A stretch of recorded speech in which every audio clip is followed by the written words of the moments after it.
నమస్కారం city news కి స్వాగతం. భారతదేశ మాజీ ఉప ప్రధాని స్వతంత్ర సమరయోధుడు బాబు జగజ్జీవన్ రామ్ 38వ వర్ధంతిని నిర్వహించారు. స్థానిక రైల్వే స్టేషన్ సమీపంలోని ఆయన విగ్రహానికి పూలమాల వేసి నివాళులు అర్పించారు. కేంద్ర సాంఘిక సంక్షేమ సలహా మండలి మాజీ సభ్యురాలు ఆరుగులను జాస్మిన్, న్యాయవాది గుంటూరు కృష్ణ, ప్రొఫెసర్ పొన్నెగంటి రత్నాకర్, గుర్రం జాషువా, విజ్ఞాన సమితి అధ్యక్షులు కార్యదర్శి పినపాటి రవికుమార్, ఇందుపల్లి రాజారాం, సుద్దపల్లి మురళి, రమేష్ తదితరులు పాల్గొన్నారు.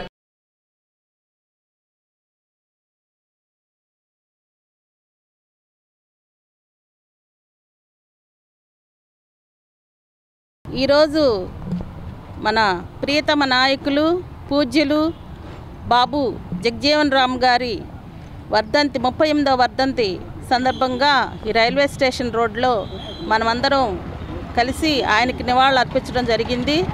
ఈ కార్యక్రమంలో పాల్గొన్న ప్రతి ఒక్కరికి పేరు పేరున కృతజ్ఞతలు తెలుపుకుంటున్నాము.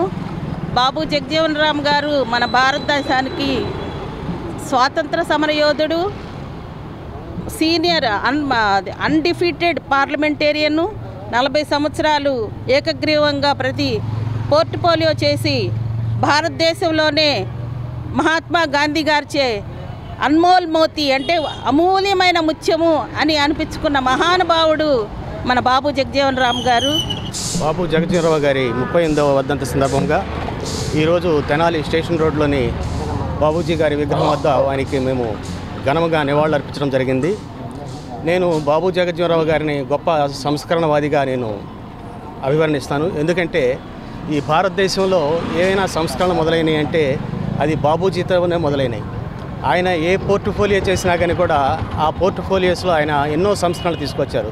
ఉదాహరణకి రైల్వే మినిస్టర్గా ఉన్నప్పుడు ఆయన లోయర్ క్లాస్ పీపుల్ కోసం రిజర్వేషన్స్ ఇంప్లిమెంట్ చేయడం కానీ, కార్మిక శాఖ మంత్రిగా ఉన్నప్పుడు మరి కార్మికులకు ఈఎస్ఐ హాస్పిటల్స్, ప్రావిడెంట్ ఫండ్స్ కానీ, తర్వాత వ్యవసాయ శాఖ మంత్రిగా ఉన్నప్పుడు ఈ దేశానికి కరువు వచ్చినప్పుడు హరిత విప్లవాన్ని క్రియేట్ చేసి మరి ధాన్యాన్ని ఫుడ్ కార్పొరేషన్ ఆఫ్ ఇండియాని స్థాపించి ధాన్యాగారాలను నిర్మించి మరి ధాన్యం కొట్టంలో నించడం, భారతదేశాన్ని సమృద్ధిగా చేయడం. సీతారామ గాన సభ ఆధ్వర్యంలో 3 రోజులుగా పింఛన్దారుల అసోసియేషన్ హాల్లో కొనసాగుతున్న శాస్త్రీయ సంగీత ఉత్సవాలలో భాగంగా కథకులు డాక్టర్ ముప్పవరపు వెంకట సింహాచల శాస్త్రి, భగవతార్ భక్త రామదాసు హరికథా గానం సమ్మోహనంగా సాగింది. దుర్బా వెంకట శాస్త్రి జ్ఞాపకార్థం ఏర్పాటు చేసిన ఈ కార్యక్రమానికి వయోలిన్ పాలపతి ఆంజనేయ శాస్త్రి, మృదంగం కందుల అనిల్ కుమార్ సహకరించారు. కార్యక్రమాన్ని సభ అధ్యక్ష కార్యదర్శులు పిరాట్ల రమణి, దుర్బా హరిబాబు శాస్త్రి పర్యవేక్షించారు.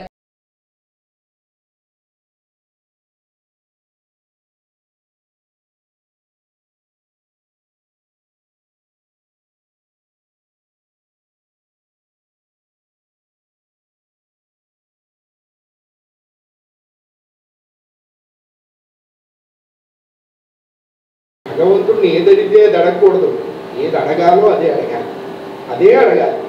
అంటే ఆయనకి తెలియదా అని మనకు అనుమానం. చెప్పడానికి నీకు నోరేమైంది, 32 పళ్ళతో కనపడ్డ స్విగ్గీ జొమాటో అన్నీ తింటున్నావు కదా, చెప్పడానికి నీ నోరేమైంది చెప్పుకోవాలి. వీళ్ళు పరమాత్మని ప్రార్థిస్తున్నారు చూడండి. భగవంతుడి అనుగ్రహానికి ఎదురు చూసేదాన్ని తపస్సు అంటారు, వాడి అనుగ్రహానికి ఎదురు నడిచిన దాన్ని తమస్సు అంటారు. ఒక అక్షరమే తేడా, తపస్సు తమస్సు. అయ్యా సీతారామ గాన సభ విశేషంగా హరికథా కాలక్షేపం డాక్టర్ ముప్పవరపు వెంకట సింహాచల శాస్త్రి భాగవతారు గారిచే దుర్బా వెంకట శాస్త్రి గారి జ్ఞాపకార్థం వారి కుమారులు ఏర్పాటు చేశారు. శ్రీ సీతారామ గాన సభ ఏర్పాటు చేయబడి 77వ సంవత్సరం వార్షికోత్సవంగా నాలమంది సుబ్బారావు గారు, పిరాట్ నారాయణమూర్తి గారి ఆశీస్సులతో ఈ కార్యక్రమం చక్కగా జరుగుతుంది. గత 2 రోజుల నుంచి జరిగిన కార్యక్రమాల్లో కళాభిమానులు, కళాకారులు అందరూ వచ్చి కార్యక్రమాన్ని ఆద్యాంతం తిలకించి ఆనందించారు. ఇటువంటి కార్యక్రమం అన్నిటి కూడా సీతారామ గాన సభ ఏర్పాటు చేసి అటువంటి కార్యక్రమం పెట్టినందుకు అందరూ కూడా సుఖంగా ఉండాలి, కళాభిమానంతో ఉండాలని కోరుకుంటూ తెనాలి పురప్రముఖులందరూ కూడా సీతారామ గాన సభ 72వ వార్షికోత్సవాల భాగంలో చివరి రోజైన 5వ తారీఖు ఇవాళ ప్రపంచ ప్రఖ్యాతి చెందిన హరికథ చక్రవర్తి, హరికథ చూడామణి డాక్టర్ ముప్పవరపు వెంకట సింహాచల శాస్త్రి గారి భక్త రామదాస్ హరికథ గానం మరి కొంచెం క్షణాల్లో ఇక్కడ ప్రారంభం కాబోతోంది. ఇచ్చేసిన వచ్చిన ప్రేక్షకులందరూ కూడా మా ఇదే ఆహ్వానం. ఇదే విధంగా ఈ సీతారామ గాన సభ ప్రతి 3 నెలలు 6 నెలలకి మంచి మంచి కార్యక్రమాలు చేసుకుంటాయని చెప్పి సభాముఖంగా తెలియజేసుకుంటూ ఈ కార్యక్రమం మరికొద్ది క్షణాల్లో ప్రారంభమవుతోంది. బీజేఆర్ కమిటీ ఆధ్వర్యంలో బాబు జగజ్జీవన్ రామ్ 38వ వర్ధంతి శనివారం స్థానిక మారిస్పేట ఎరువులకొట్ల బజార్లోని బీజేఆర్ కార్యాలయంలో నిర్వహించారు. ఈ కార్యక్రమంలో పలువురు ప్రముఖులు పాల్గొని దళిత జాతి అభ్యున్నతికి జగజ్జీవన్ రామ్ చేసిన కృషిని కొనియాడారు. దళితుల హక్కుల కోసం, అంటరాని వారి శ్రేయస్సు కోసం జీవితాన్ని అంకితం చేసిన మహోన్నత వ్యక్తి జగజ్జీవన్ రామ్ అని నివాళి అర్పించారు. ఆయన ప్రతి దళిత బిడ్డకు ఆదర్శప్రాయమని కొనియాడారు. భారతరత్న అవార్డు ఇచ్చి ఆయనకు సముచిత స్థానాన్ని భారతదేశంలో కల్పించాలని, అందుకు అన్ని రాజకీయ పార్టీలు ఏకతాటిపైకి రావాలని కార్యక్రమంలో పాల్గొన్న వారు కోరారు. బాబు జగజ్జీవన్ రామ్ గారి 38వ వర్ధంతి సందర్భంగా మారిస్పేటలోని మేకల సురేష్ గారి ఆఫీసు వద్ద జగజ్జీవన్ రామ్ గారి చిత్రపటానికి పూలమాలలు వేసి ఘనంగా నివాళులర్పించడం జరిగింది. మరి జగజ్జీవన్ రామ్ గారికి దక్కాల్సినంత గౌరవం మరి దక్కలేదని చెప్పి ఇప్పుడు ఇంతకుముందు మాట్లాడిన వక్తలు కానీ ఇంతకుముందు నిర్వహించిన కార్యక్రమాలు అనేక సార్లు విన్నవించుకోవడం జరిగింది. మరి అనేక మందికి భారతరత్న సత్కరించి ఈ దేశంలో గౌరవిస్తున్నారు. మరి బాబు జగజ్జీవన్ రామ్ గారు కానీ మరి ఆ తాలూకా జాతి వర్గీయులు కానీ మరి చేసుకున్న పాపమో పుణ్యమో అర్థం కాదు. ఆయనకు ప్రాధాన్యతను ఇవ్వడానికి మర్చిపోయింది గవర్నమెంట్. అన్ని పార్టీలు కానీ అన్ని గవర్నమెంట్లు కానీ మర్చిపోయి ప్రవర్తిస్తూ ఉన్నాయి.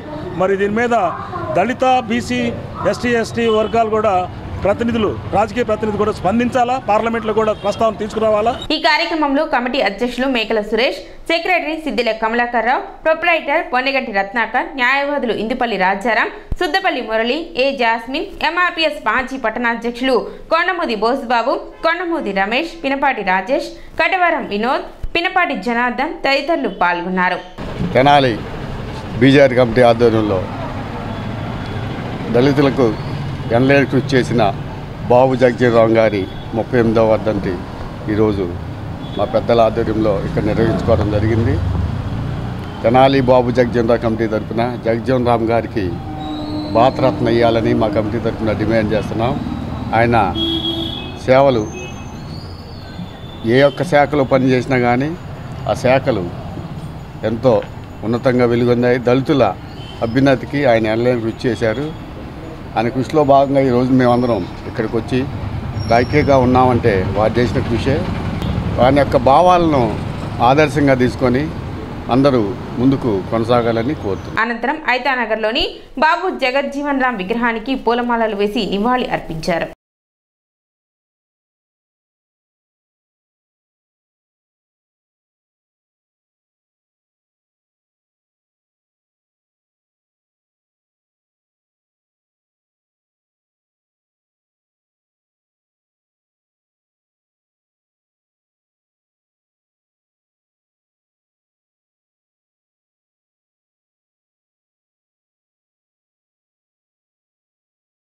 ఈరోజు బాబు జగజ్జీవన్ రామ్ గారి 38వ వర్ధంతి ఐతానగర్ సెంటర్ లింగారావు సెంటర్లో జరుపుకోవడం జరుగుతుంది. బాబు జగజ్జీవన్ రామ్ గారు బాల్యం నుండి విద్యాభ్యాసం నుంచి కుల వీక్షను ఎదుర్కొంటూ 2 కుండల సిద్ధాంతాన్ని నిర్మూలన చేసి అలాగే స్వతంత్ర పోరాటంలో 27 సంవత్సరాలకే ఎమ్మెల్యే అయ్యి భారతదేశంలో ఒక రాజకీయ దురంధుడిలాగా, ఒక రాజకీయ భీష్ముడిలాగా ఆయన ఎన్నో పదవులు అలంకరించి ప్రతి పదవికి ఉన్నతమైన వన్నె తెచ్చిన మహానుభావుడు బాబు జగజ్జీవన్ రామ్ గారు. ఈరోజు బాబు జగజ్జీవన్ రామ్ గారి 38వ వర్ధంతి. వారు మరణించారని 38 సంవత్సరాల తర్వాత కూడా సోదరులందరూ కూడా ఈ విధంగా గుర్తుంచుకుని చెప్తున్నారంటే కారణం వారు చాలా చిన్న వయసులోనే చట్టసభల్లోకి అడుగుపెట్టి దళితుల్లో, అట్టడుగు వర్గాల్లో విద్య గురించి అదేవిధంగా రాజకీయ అవగాహన కల్పించడానికి రాజకీయాల్లో రావాల్సిన ఆవశ్యకతను కూడా వారు తెలియజేశారు. అటువంటి వ్యక్తి ఎక్కడో ఆయన ఉత్తరాదిలో ఉన్న భారతదేశం మొత్తానికి కూడా ఒక ఆదర్శవంతమైన రాజకీయ నేతగా 45 సంవత్సరాల సుదీర్ఘకాలం సుమారుగా వారు రాజకీయాల్లో ఉండటం, ఉత్తమ పార్లమెంటేరియన్గా అనేక మంత్రిత్వ శాఖల్ని నిర్వహించి సమాజంలో ఉన్నటువంటి అనేక మందికి ప్రేరణగా నిలిచారు. వారి వర్ధంతి సందర్భంగా ఈరోజు ఆంధ్రప్రదేశ్లో ప్రజాకూటమి నూతన ప్రభుత్వంలో కూడా ఎంఆర్పిఎస్ సోదరులు చాలా సహాయ సహకారాలు అందించి నూతన ప్రభుత్వాన్ని ఏర్పరచడానికి నిలబడ్డారు. ఈ నెల 7వ తేదీ మానవతా స్వచ్ఛంద సేవా సంస్థ 2024-25 నూతన కార్యవర్గ సభ్యుల ప్రమాణ స్వీకార మహోత్సవం జరగనుంది. శుక్రవారం సుల్తానాబాద్లోని కుమార్ పంప్స్ సత్సంగ్ సమావేశ మందిరంలో సభ్యులు ఈ మేరకు సమావేశం నిర్వహించారు. అధ్యక్షులుగా కటకం వెంకటప్రసాద్, ఉపాధ్యక్షులుగా పి శ్రీనివాసరావు, సెక్రటరీగా పి వెంకటేశ్వరరావు, ట్రెజరర్గా ఎస్వి శర్మ, జాయింట్ సెక్రటరీగా డివి సోమయ్య శాస్త్రి, మహిళా విభాగం అధ్యక్షురాలుగా కె కళ్యాణిలు ప్రమాణ స్వీకారం చేయనున్నట్లు మానవతా ఆర్గనైజింగ్ కమిటీ సభ్యులు తెలిపారు. ఈ కార్యక్రమంలో భాగంగా డాక్టర్ కొత్త శివరామకృష్ణ ప్రసాద్ కి మానవతా లైఫ్ టైం అచీవ్మెంట్ అవార్డును ప్రదానం చేయనున్నట్లు చెప్పారు. ఈ నెల 7వ తేదీ సుల్తానాబాద్ కుమార్ పంప్స్ ఆవరణలో జరిగే ఈ కార్యక్రమాన్ని జయప్రదం చేయాలని కోరారు. మానవతా స్వచ్ఛంద సేవా సంస్థ 21 సంవత్సరాల క్రితం జంగారెడ్డిగూడెంలో వ్యవస్థాపకులు శ్రీ ఎన్ రామచంద్రరెడ్డి గారి ఆధ్వర్యంలో స్థాపించబడింది. 2024 నాటికి రాష్ట్ర వ్యాప్తంగా 112 శాఖలు, అలానే 76,000 మందికి పైగా సభ్యులతో ఆంధ్రప్రదేశ్ రాష్ట్రం మొత్తం ఈ సంస్థ సర్వీసెస్ అందిస్తుంది. 2023 జూలై మొదటి వారంలో తెనాలి మానవతా శాఖ స్థాపించడం జరిగింది. ఈ జూలైకి మొదటి సంవత్సరం పూర్తి చేసుకున్న సందర్భంగా జూలై 7 ఆదివారం కుమార్ పంప్స్ ఆవరణలో ఉన్న సత్సంగ్ హాల్లో ప్రథమ వార్షికోత్సవం జరుపుకోవడం జరుగుతుంది. ఈ సంవత్సరం మొట్టమొదటిగా తెనాలిలో మానవతా లైఫ్ టైం అచీవ్మెంట్ అవార్డుని ప్రముఖ కంటి వైద్య నిపుణులు తన జీవిత కాలంలో కొన్ని వేల మందికి ఉచిత కంటి పరీక్షలు, చికిత్సలు, ఆపరేషన్ చేసిన గొప్ప మహానుభావుడు శ్రీ కొత్త శివరామకృష్ణ ప్రసాద్ గారికి లైఫ్ టైం అచీవ్మెంట్ అవార్డు 7వ తారీఖు ప్రదానం చేయడం జరుగుతుంది. ఈ కార్యక్రమంలో కొలసాని రామచంద్, కొత్త సుబ్రహ్మణ్యం, శ్రీనివాసరావు, ఓంకార్ ప్రసాద్ తదితరులు పాల్గొన్నారు. తెనాలిలో మానవతా సంస్థ ఏర్పడి సంవత్సరమైన సందర్భంగా మానవతా సభ్యులందరికీ, అట్లాగే మానవతా కమిటీలో పనిచేస్తున్నటువంటి మంచి కమిటీ సభ్యులందరికీ వారి ఉత్సాహం, వారి అందరి ప్రోద్బలం, వారి యొక్క సేవా తత్పరతతో ఈ కమిటీని నెక్స్ట్ ఇయర్ ఈ సంవత్సరం జూలై 7వ తారీఖు నాడు కమిటీని మళ్ళీ యాన్యువల్ డే జరుపుకుంటున్నాం. ఈ సందర్భంగా మా చైర్మన్ గారు చెప్పినట్టుగా డాక్టర్ కొత్త శివరామకృష్ణ ప్రసాద్ గారిని లైఫ్ టైం అచీవ్మెంట్ అవార్డుగా సెలెక్ట్ చేయడం జరిగింది ఈ సంవత్సరం. అట్లాగే ప్రతి సంవత్సరం కూడా జరపాలని కమిటీ సభ్యులు తీర్మానం చేశారు. అట్లాగే ఎంతోమంది సీనియర్ సిటిజన్స్ ఇళ్ళకెళ్ళి మా వాళ్ళు పలకరించి వచ్చి చక్కగా వాళ్ళ ఆనందాన్ని లైఫ్ టైం కూడా పెరిగిందన్నట్టుగా కొంతమంది భావించిన పెద్దలు ఉన్నారు.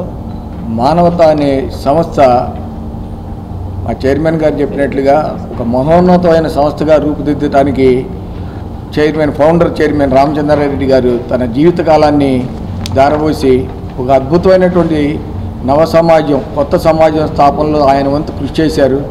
దీన్ని ముందుకు తీసుకెళ్లాల్సిన బాధ్యత ఈ ఉభయ రాష్ట్రాల్లో, మరీ ముఖ్యంగా ఆంధ్ర రాష్ట్రంలో ప్రతి పౌరుడి మీద ఉంది. దీనికి మానవతా చేసే కార్యక్రమాల్లో నేను కూడా ఒక సభ్యుడిని అయినందుకు కుంచవరం గ్రామంలో చైర్మన్ గారు, సభ్యులు, సుబ్రహ్మణ్యం గారు వీళ్ళందరి సహాయ సహకారాలతోటి ఒక అద్భుతమైన ప్రాంగణం, మానవతా ప్రాంగణం అనేది ఒకటి నిర్మించడం జరిగింది. అక్కడ మహిళలు ట్రైనింగ్ అవ్వడానికి శ్రీమతి అండ్ శ్రీ కొత్త సుబ్రహ్మణ్యం హాల్, అట్లానే లైఫ్ స్కిల్స్ పిల్లలకి నాన్ ఐటీ జాబ్స్కి, ఐటీ జాబ్స్కి ఈ కొలసాని సీతారామమ్మ మెమోరియల్ హాల్, దాన్ని ఇట్లా ఎంతోమంది యువతకి ఉద్యోగాలు వచ్చే విధంగా తయారు చేయటం. అమర గాయకుడు మహమ్మద్ రఫీ వర్ధంతి సందర్భంగా ఈ నెల 7వ తేదీ సంకీర్తన బృందం ఆధ్వర్యంలో మ్యూజికల్ నైట్ నిర్వహిస్తున్నట్లు సంస్థ ప్రతినిధి డాక్టర్ పురుషోత్తం తెలిపారు. కొత్తపేటలోని రామకృష్ణ కవి కళాక్షేత్రం నందు ఈ కార్యక్రమం నిర్వహించడం జరుగుతుందని, ప్రముఖ గాయకులచే మహమ్మద్ రఫీ పాటలు ఆలపించడం జరుగుతుందని సంగీత ప్రియులు, మహమ్మద్ రఫీ అభిమానులు ఈ కార్యక్రమంలో పాల్గొని విజయవంతం చేయాలని డాక్టర్ పురుషోత్తంరావు కోరారు.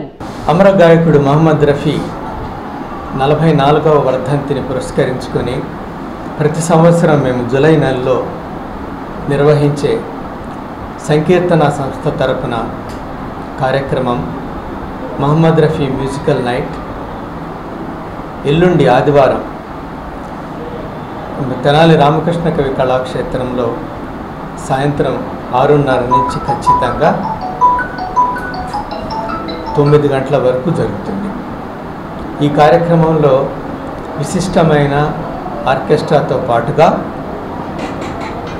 మహమ్మద్ రఫీ పాటలు పాడే ప్రత్యేక గాయకుల్ని ఇద్దరిని హైదరాబాద్ నుంచి, ఒకరిని కొన్నూరు నుంచి, మరొకరు ఇద్దరిని తెనాలి నుంచి అందరిని తీసుకొచ్చి ప్రత్యేకంగా రఫీ అభిమానుల కోసం ఇది మా సంస్థ నిర్వహిస్తున్న 5వ కార్యక్రమం. ఈ కార్యక్రమానికి మహమ్మద్ రఫీ అభిమానుల్ని అందరినీ, సంగీత ప్రియులందరినీ మా సంకీర్తన సంస్థ తరపున నేను, మా సెక్రటరీ రాజేశ్వరరావు గారు సాదరంగా ఆహ్వానిస్తున్నాం.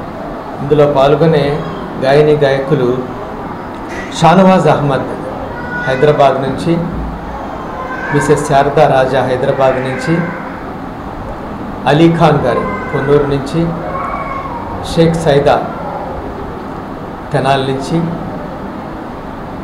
మల్లిక తెనాలి నుంచి, మరియు వాళ్ళతో పాటుగా నా ఉత్సాహం కొద్దీ నేను కూడా మధ్యలో పాల్గొంటూ ఈ కార్యక్రమాన్ని నిర్వహించబోతున్నాం.